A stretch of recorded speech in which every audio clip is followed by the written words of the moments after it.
प्यारे बच्चों को मेरा नमस्कार। बच्चों आज का जो है चैप्टर 4 एयर है ना, ज्योग्राफी क्लास 7 एनसीईआरटी। अब तक हमने 3 वीडियो कर लिया है। ये चैप्टर बड़ा ही इम्पोर्टेंट चैप्टर है और आपको जो है लास्ट तक देखना है। इसमें इतना सारा आपको नॉलेज मिलेगा जो आपके लाइफ टाइम आपके साथ रहने वाला है। तो क्लास 7 में तो रहेगा ही रहेगा, है ना। तो चलिए स्टार्ट करते हैं हम लोग चैप्टर अपना, चैप्टर नंबर 4 एयर। इसको मैंने ऑलरेडी थोड़ा हाईलाइट कर लिया है। So we will do important parts only, so that हमारा वीडियो जो है छोटे कंसाइज मैनर में 100% कवरेज के साथ कंप्लीट हो जाए। चलिए देखते हैं chapter number composition of the atmosphere. Air का पहली हेडिंग है, do you know that air we take in while breathing actually is a mixture of many gases. बिल्कुल, जो भी एयर हम लोग लेते हैं ये क्या है, मिक्सचर ऑफ मेनी गैसेस है। अब मिक्सचर ऑफ मेनी गैसेस में क्या क्या आता है, nitrogen and oxygen are 2 gases which make up the bulk of the atmosphere. चलिए अब मैं थोड़ा लिखना स्टार्ट करता हूं आप लोग के साथ। Composition, very important point.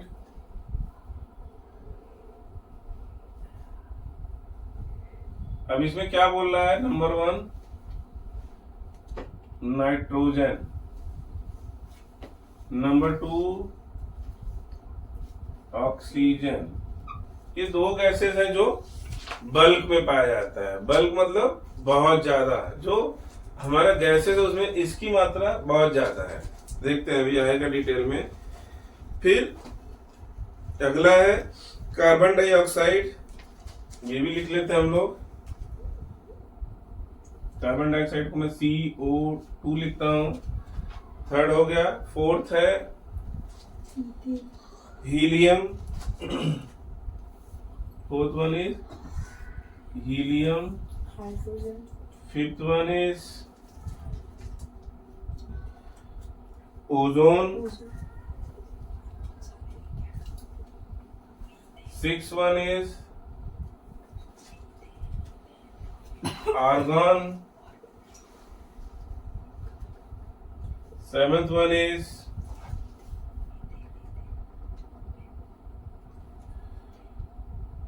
Hydrogen.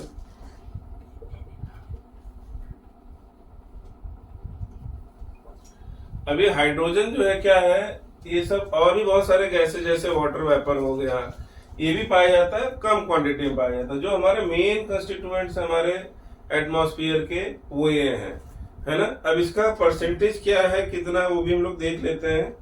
जैसे स्टार्ट करते हैं नाइट्रोजन से।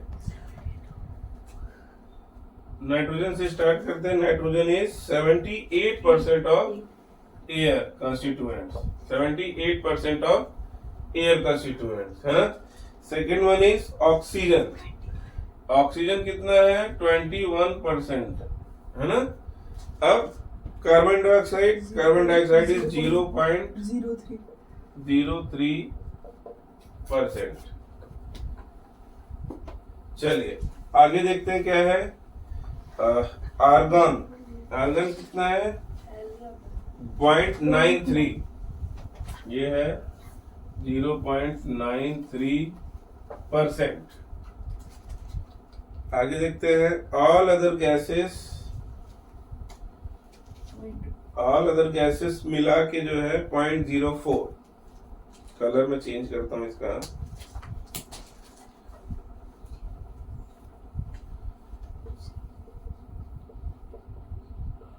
ऑल अदर गैसेस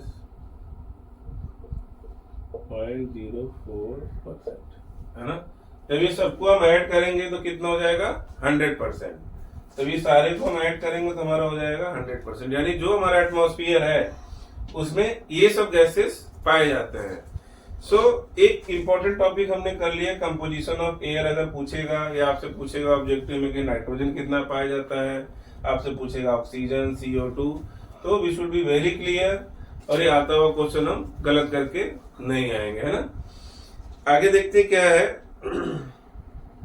अभी नाइट्रोजन जो है, नाइट्रोजन ये हम लोग ह्यूमन के लिए इतना इंपॉर्टेंट नहीं है, है ना। हम सांस लेते हैं, एब्जॉर्ब नहीं होता है, फिर हम सांस से छोड़ देते हैं। लेकिन ये नाइट्रोजन जो है वो प्लांट्स के लिए बहुत इंपॉर्टेंट है। प्लांट्स के लिए बहुत इंपॉर्टेंट है इसलिए क्योंकि प्लांट्स को अपने समझ लो सिम्बायोसिस में नाइट्रोजन की जरूरत पड़ती है, उनके ग्रोथ के लिए, सब चीज के लिए चाहिए। बट अभी क्या प्रॉब्लम है कि नाइट्रोजन प्लांट डायरेक्ट एब्जॉर्ब नहीं कर सकते हैं। प्लांट डायरेक्ट एब्जॉर्ब नहीं कर सकते तो उसका क्या होता है, वो लोग नाइट्रोजन, उनके रूट्स में जो है बैक्टीरिया पाया जाता है जो नाइट्रोजन को एब्जॉर्ब करके नाइट्रेट बना देता है, फिर वो लोग वहां से ले सकते हैं। तो बैक्टीरिया का नाम है राइजोबियम बैक्टीरिया।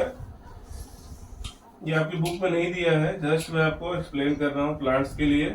मैं लिख भी देता हूँ, ब्लू ग्रीन हेल्दी, मैं लिख भी देता हूँ इसको।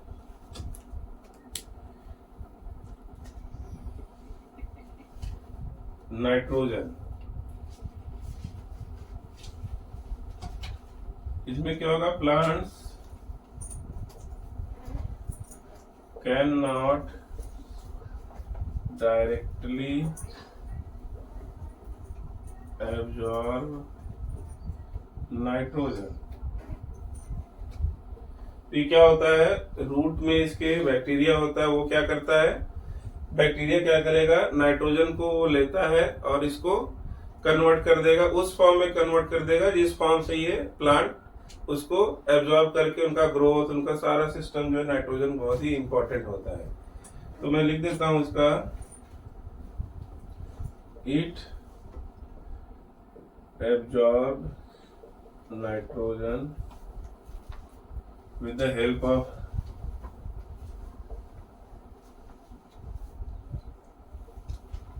bacteria called rhizobium।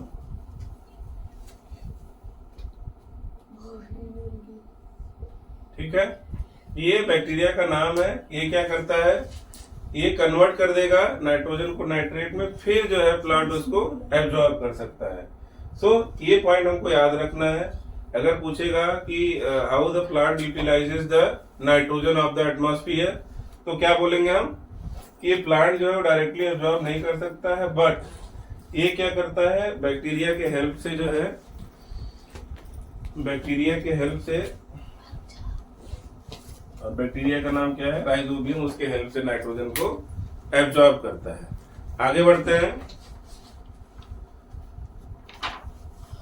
कि जो बैक्टीरिया होते हैं सॉइल में होते हैं और इनके रूट में सिम्बायोसिस रिलेशन के साथ रहते हैं। सिम्बायोसिस का मतलब बैक्टीरिया को क्या करता है, प्लांट को क्या करता है, नाइट्रोजन देता है, और उसके बदले में बैक्टीरिया को क्या मिलता है, बैक्टीरिया को शेल्टर मिलता है, उसके रूट में, रूट नोड की तरह रहते हैं वो लोग, उनको शेल्टर मिलता है प्लस न्यूट्रिशन मिलता है। जो खाना बनता है प्लांट के द्वारा वो भी अपना उसी में काम चला लेता है ना। आगे बढ़े, चलिए कार्बन डाई, अब अगला नेक्स्ट पैराग्राफ है, oxygen is second most plentiful gas in the air. हमने पढ़ा था 21% जो होता है ऑक्सीजन होता है, तो ये सेकेंड प्लेंटीफुल, 78% के बाद सेकेंड कौन सा है, ऑक्सीजन है, 21%। 21% इज ऑक्सीजन।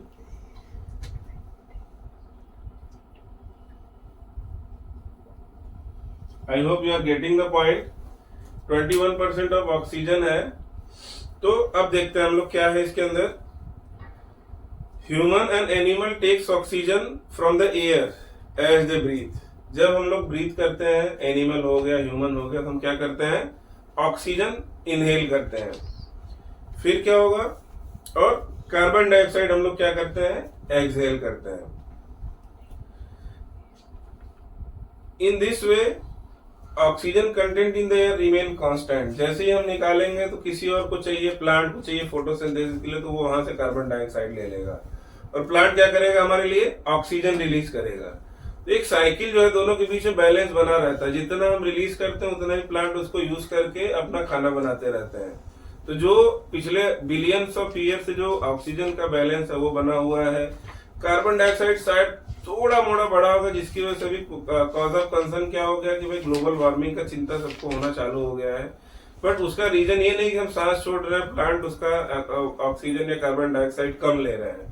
उसका रीजन क्या है, उसका रीजन ये है कि हम इंडस्ट्रियलाइजेशन में चले गए, कोल को बर्न कर रहे हैं, फ्यूल को बर्न कर रहे हैं, उसकी वजह से जितना निकलना चाहिए एमिशन होना चाहिए उससे कहीं ज्यादा एमिशन हो रहा है। So this is separate chapter, but we are doing is use of oxygen. तो हम क्या करते हैं, एनिमल और प्लांट्स क्या करते हैं, सांस, प्लांट सॉरी एनिमल, ह्यूमन सब सांस में ऑक्सीजन लेते हैं, कार्बन डाइऑक्साइड बाहर निकालते हैं, और जो कार्बन डाइऑक्साइड हम बाहर निकालते हैं वो क्या करते हैं, प्लांट्स ले लेते हैं, और प्लांट लेने के बाद क्या करते हैं, फोटोसिंथेसिस का यूज करते हैं और वो कार्बन ऑक्सीजन निकालते हैं। तो एक बैलेंस साइकिल बन जाता है ना। आगे बढ़ते हैं। अगर अब इसी में देखो, अगर हम प्लांट्स को लगातार काटते रहे तो क्या हमको ऑक्सीजन मिल पाएगा?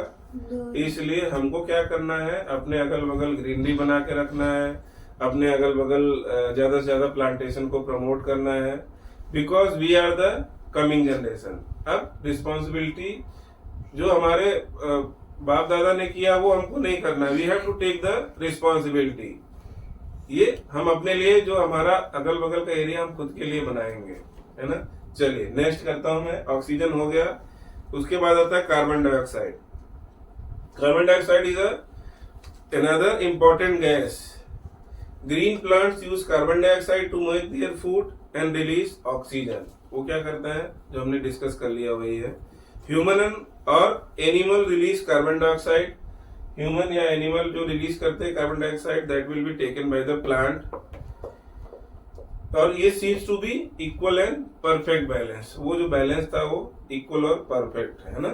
इसीलिए इतने 100 बिलियंस ऑफ ईयर से जो कंपोजिशन है वो चेंज नहीं हो रहा है ना। और वो चेंज नहीं हो रहा है इसलिए हम उस चीज को लिए प्रॉपर अडॉप्ट हो चुके हैं, हमारी लाइफ पीढ़ी दर पीढ़ी आसानी से चली जा रही है। चलिए आगे देखते हैं। अभी क्या हो रहा है, burning of fuel such as coal, oil, they add billions of tons of oxygen, carbon dioxide into the atmosphere each year. वो लोग क्या कर रहे हैं, बिलियन मतलब टन्स ऑफ कार्बन डाइऑक्साइड हमारे एटमॉस्फेयर में ऐड कर रहे हैं। Due to this the increase volume of carbon dioxide is affecting the earth weather and climate. और इसकी वजह से जो अर्थ का वेदर और क्लाइमेट है बहुत बुरी तरीके से इफेक्ट हो रहा है।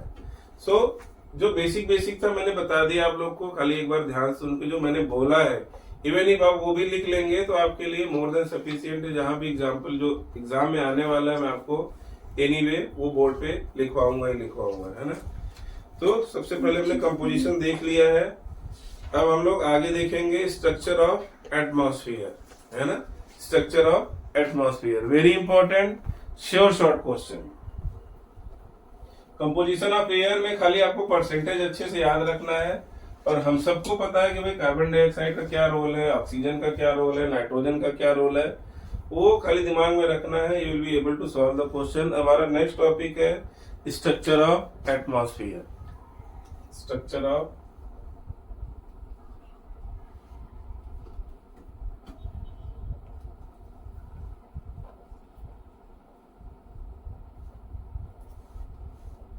स्ट्रक्चर ऑफ एटमॉस्फेयर बहुत ही इंपॉर्टेंट है। मैं इसका एक ग्राफ बनाता हूं आप लोग के लिए, फिर अपन इसको चालू करेंगे।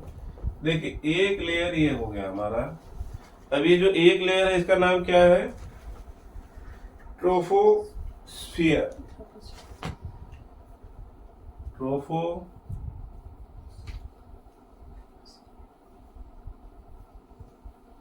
याद रखना है हमको, वेरी इंपॉर्टेंट। में आप लोग 2 बार 3 बार ट्रिक कर लीजिए इसको।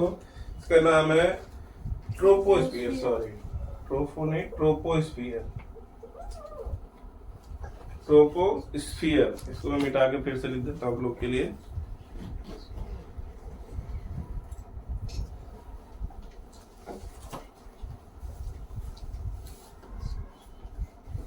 Troposphere.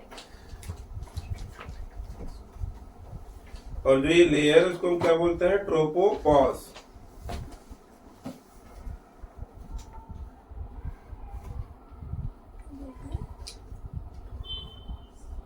Tropopause.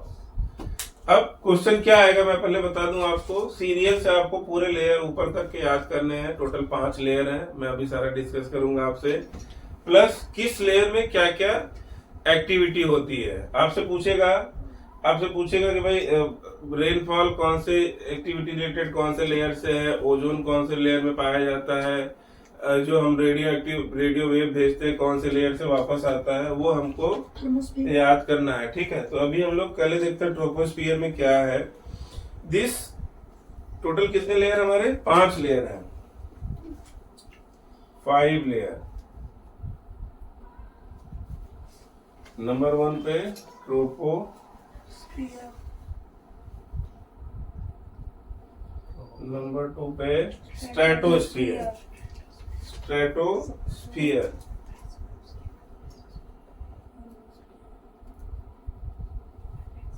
Third one is mesosphere.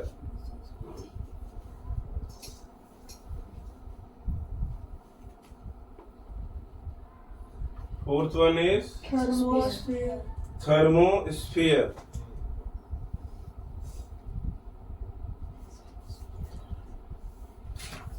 And fifth one is Exosphere. Very interesting. सबको मजा आ रहा है? चलिए, तो ये 5 लेयर है, पांचों लेयर के बारे में हमको समझना है क्या होता है। सबसे पहले हम लोग क्या करते हैं, ट्रोपोस्फियर के बारे में करते हैं, ठीक है। ट्रोपोस्फियर के बारे में करते हैं। अब ट्रोपोस्फियर में चलो, तो ये 5 लेयर हमने पूरे नाम लिख लिए हैं। अब एक एक करके हम इसका एनालिसिस करेंगे, है ना।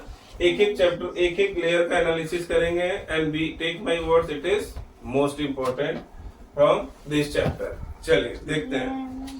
Troposphere, this layer is most important layer of the atmosphere. Its average height is 13 kilometre. Average height कितना है इसका? 13 किलोमीटर। यानी अगर अर्थ सरफेस ले लें हम लोग, ये अर्थ हो गया, इसकी हाइट कितनी हो जाएगी? 13 किलोमीटर। ये सब आपको याद रखना है। 13 किलोमीटर हो गया, ठीक है। अब आगे देखते हैं।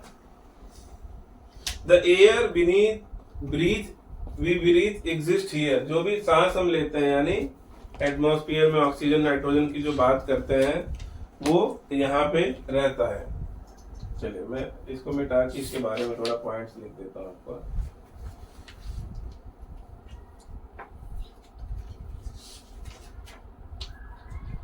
The air we breathe exists here, ठीक है। ट्रोपोस्फियर के बारे में एक पॉइंट लिया हमने। दूसरा पॉइंट क्या है? पॉइंट नंबर 2 क्या है? 13 किलोमीटर तक पाया जाता है ये। Second point. थर्ड पॉइंट देखते हैं। थर्ड पॉइंट क्या है?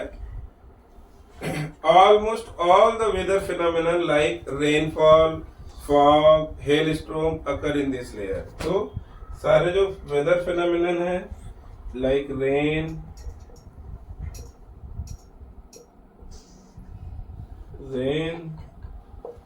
हेलस्टॉर्म, सारा जो भी होता है ना, फॉग, सब कुछ इसी लेयर में होता है, मेजॉरिटी, है ना, ट्रोपोस्फियर में। तो हमारे लिए जो जितना सीख लिया हमने, that is more than important. सारा सबसे आपको पहले सबसे पोटेंशियल क्वेश्चन क्या होगा आपका, कि लेयर वाइज आप बताओ कौन सा लेयर कौन से सीरीज में पाया जाता है, सबसे नीचे, सब उसके ऊपर, उसके ऊपर। तो पांचों हमने लिखे थे, फिर से मैं आपको बताऊंगा अभी सेकंड क्या है। फिर क्या क्या होता है, जो भी वेदर फिनोमेनन है, लाइक रेन, हेलस्टॉर्म, फॉग, वो सब यहाँ होता है। इसकी ऊंचाई कितनी तक है? 13 किलोमीटर। चलिए नेक्स्ट देखते हैं। स्ट्रेटोस्फियर। स्ट्रेटोस्फियर, अब इसके बारे में पहले पढ़ लेते हैं। तो above troposphere lies the stratosphere. It extends up to height of 50 kilometre. Height of 50 kilometre तक जाता है ना। तो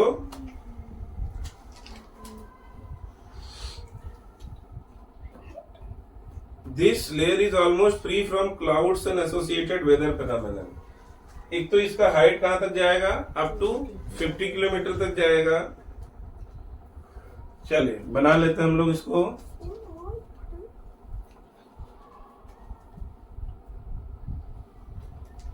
इसको हम बोलते हैं स्ट्रेटोस्फियर। और इसकी हाइट कहाँ तक जाएगी ये? 50 तो ये जो है ये 50 किलोमीटर हो जाएगा, है ना। 50 किलोमीटर तक इसकी हाइट है। आगे देखते हैं। This layer is almost free. अब मैं थोड़े इंपॉर्टेंट पॉइंट आपको नोट कर देता हूं।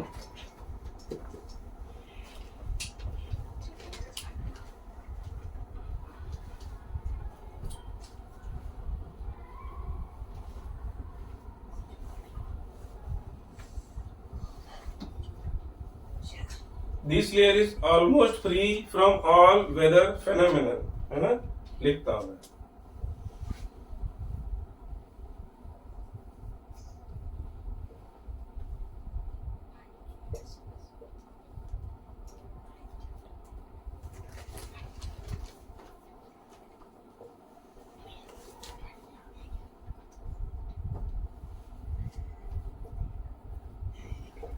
Almost free from all weather phenomena. All weather phenomena मतलब कोई भी क्लाउड्स ये सब कहाँ जाते हैं? सब ट्रोपोस्फियर में ही आ जाते हैं ना। स्ट्रेटोस्फियर क्लीन है, तो किसके लिए आइडियल होगा?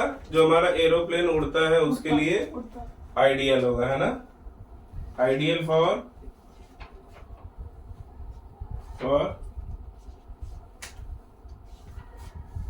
एयरप्लेन टू फ्लाई, ठीक है।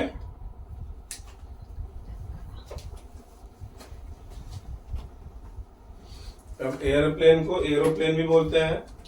तो जस्ट मैंने आप लोग को सारे जितने भी होते हैं सारे को उड़ने के लिए ये ideal condition, no disturbing zone. इसीलिए जब हम जहाज में बैठते हैं तो हम देखते हैं बादल हमारे नीचे और हम बादल के ऊपर से उड़ रहे होते हैं। क्यों? तो हम किस में उड़ रहे होते हैं? स्ट्रेटोस्फियर में, है ना। अब आगे बढ़ते हैं। One important feature of stratosphere is that it contains a layer of ozone. It contains a layer of ozone. ये मोस्ट इंपॉर्टेंट है, आप लोग भी नोट करिए इसको। It contains layer of ozone, है ना।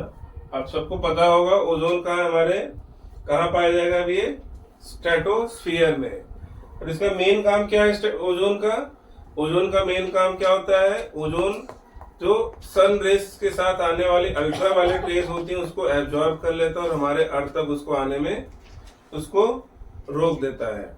अगर ये अल्ट्रावायलेट रेस हमारे अर्थ सरफेस तक आए तो it will cause lots of harms to human body, animal, plant, everyone. इसका ऐसा होता है कि स्किन जैसी ह्यूमन, उनकी स्किन में कैंसर होना चालू हो जाएगा। प्लांट का photosynthesis will also will suffer. जो एनिमल, जो जानवर घूम रहे हैं इधर उधर, उनके लिए भी प्रॉब्लम है। सो ये ओजोन लेयर कौन कंटेन करता है? स्ट्रेटोस्फियर। ओजोन लेयर कौन कंटेन करता है? स्ट्रेटोस्फियर। ओजोन का जो फार्मूला होता है O3, तो मैं यहाँ लिख देता हूँ O3 ओजोन, और एक फ्लाइट बना देता हूँ आप लोग के लिए। पता नहीं कैसा बनेगा, बट आप लोग जो है माइंड मत करना इसको।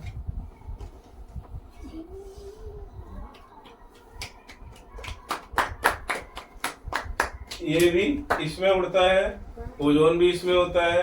और लेयर का क्या नाम होगा? स्ट्रेटोपॉज, है ना। लेयर का क्या नाम होगा? स्ट्रेटोपॉज। जो इम्पोर्टेंट पॉइंट है मैं सारे कवर कर रहा हूँ, खाली इतना दिमाग बैठा लेना। ऐसा ना हो कि जब एग्जाम में आया तो आपको ओजोन पूछे कौन सा है तो आप भूल चुके हैं, कंफ्यूज, या ट्रोपो में था कि स्ट्रेटो में था। ये सब हमको नहीं करना है। क्यों? क्योंकि एस के बाद टी आता है, टी पहले है, एस उसके बाद है, और दोनों के इसके बीच में क्या आता है? ओजोन। तो कुछ भी अपना ट्रिक बनाइए आप, इसको याद रखिएगा कि ओजोन स्ट्रेटोस्फीयर में पाया जाता है। और इसके जो लेयर है इसको हम क्या बोलते हैं? इसके लेयर को हम क्या बोलते हैं? स्ट्रेटोपॉज, है ना। सो हमने देख लिया इस लेयर को क्या बोलते हैं? स्ट्रेटोपॉज। और इसमें दो ही एक्टिविटी मैंने आप लोग को बताया, वो दोनों आपको याद रखना है। जो एरोप्लेन है या ओजोन लेयर है, 2 लेयरों में पाया जाता है। और इसमें सारे weather phenomenon like rainfall, hail storm सब इसमें होता है। ये नियरेस्ट लेयर है। सेकंड लेयर स्ट्रेटोपॉज है। अब थर्ड लेयर की बात करते हैं हम लोग। चलिए,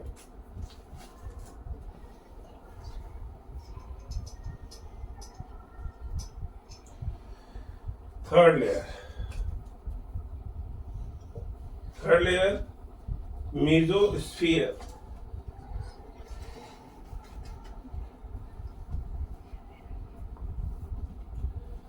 थर्ड लेयर को मेसोस्फीयर ये हो गया।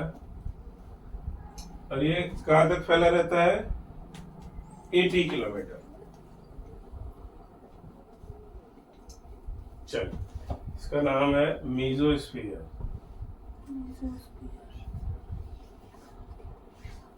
डन है। पढ़ते हैं इसमें क्या दिया हुआ है। This is the third layer of atmosphere. It lies between stratosphere. It lies above stratosphere. It extends up to height of 80 kilometre. Stratosphere के ऊपर और 80 किलोमीटर। 80 किलोमीटर कहाँ? अर्थ से 80 किलोमीटर तक ये ऊपर तक ये फैला हुआ है। Meteorites burns up in this layer on entering from the space. ये एक इम्पोर्टेंट पॉइंट है, मैं इसमें लिखवा देता हूं आपको।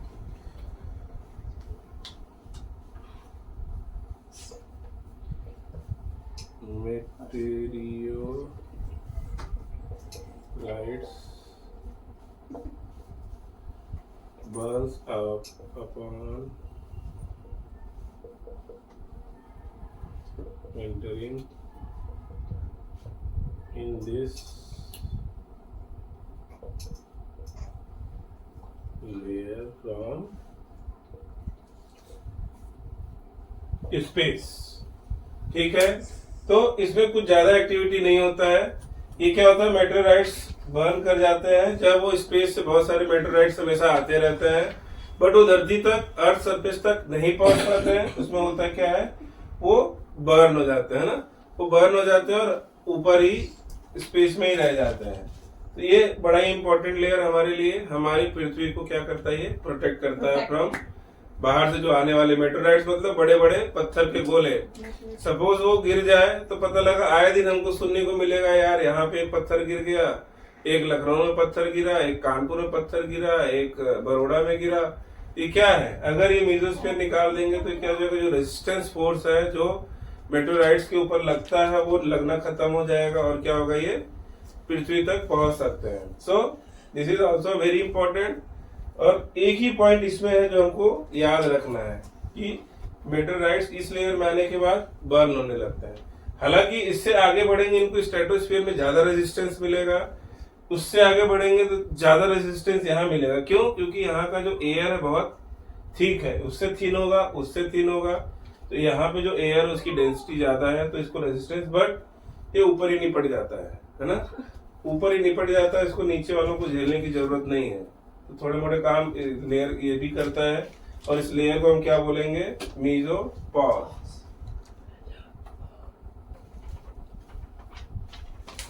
मेसोपॉज। मेसोपॉज के बाद क्या जाएगा, नेक्स्ट लेयर थर्मोस्फीयर, है ना, thermosphere.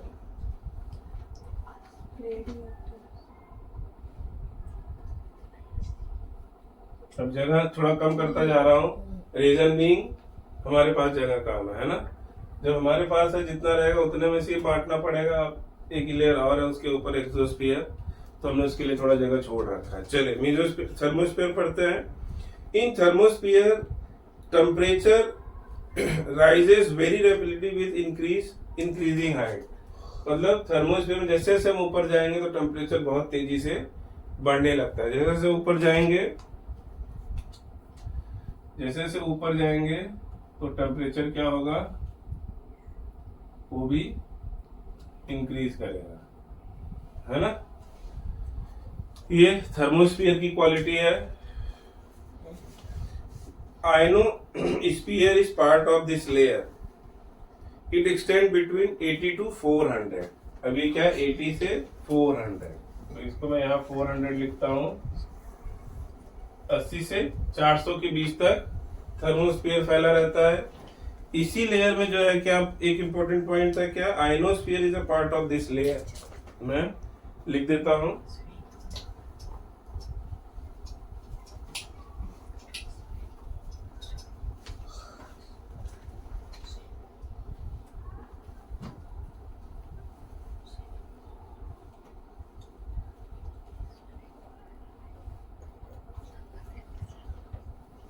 ionosphere part of this layer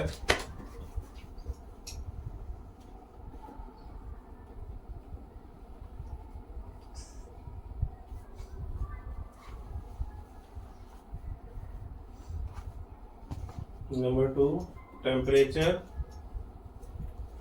increases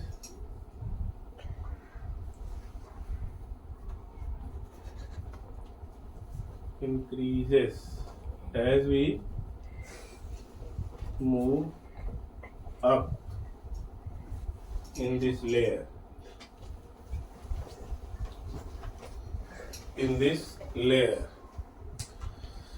चलिए, this layer help in radio transmission. अभी क्या करता है, वेरी इंपॉर्टेंट है, कलर चेंज करता हूं, मैं लिखता हूं, this layer helps in radio transmission. Very important. आपसे क्वेश्चन पूछ सकता है कि भाई रेडियो ट्रांसमिशन कहाँ से रिटर्न, हम जो इसके वेव्स जाते हैं तो कहाँ से रिटर्न होते हैं, तो that is from thermosphere. This layer helps in radio transmission. In fact radio waves transmitted from earth are reflected back to the earth by this layer. तो जो रेडियो वेव्स हैं ये इसको रिफ्लेक्ट करता है। मैं ऊपर लिखता हूँ इसको, थर्मोस्फीयर का ही पॉइंट नंबर 4 है, ये। It reflects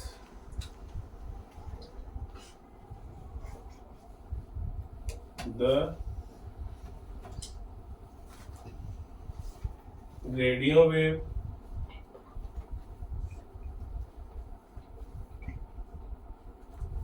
transmitted from the earth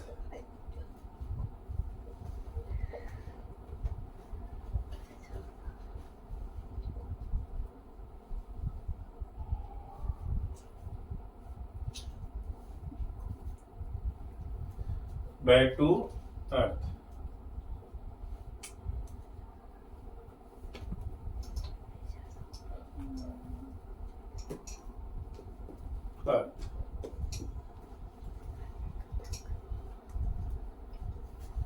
ठीक है, 4 पॉइंट हमने इंपॉर्टेंट देख लिए इसमें, तो चारों पॉइंट अच्छे से कर लेना। वेरी इंपॉर्टेंट टॉपिक ये, आपको पूरा क्लियरिटी रखना, कोई कंफ्यूजन नहीं रखना है। चलिए, last one is exosphere.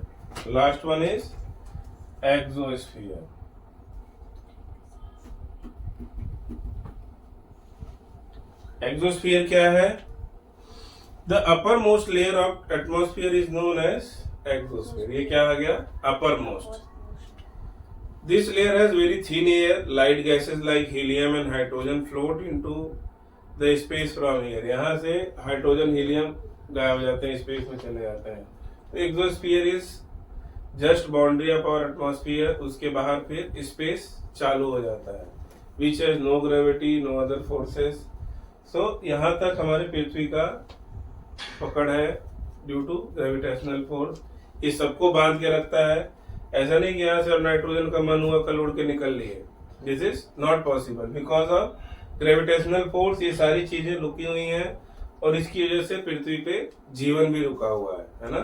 So it is very important. जो 5 लेयर हमने किया है, आप सबको वेरी क्रिस्टल क्लियर तरीके से याद कर लेना है। Any confusion you can ask any time, I am available for you, just put a comment, I will revert back to you. Done है।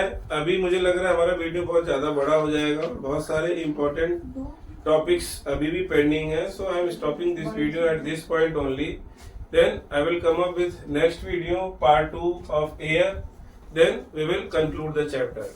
So this is all for chapter 4 part 1। Thank you so much friends, आप लोगों से request है कि please channel को subscribe करिए और जो रिलेवेंट पीपल है उनके साथ इस वीडियो को शेयर भी करिए। धन्यवाद। जय श्री कृष्ण।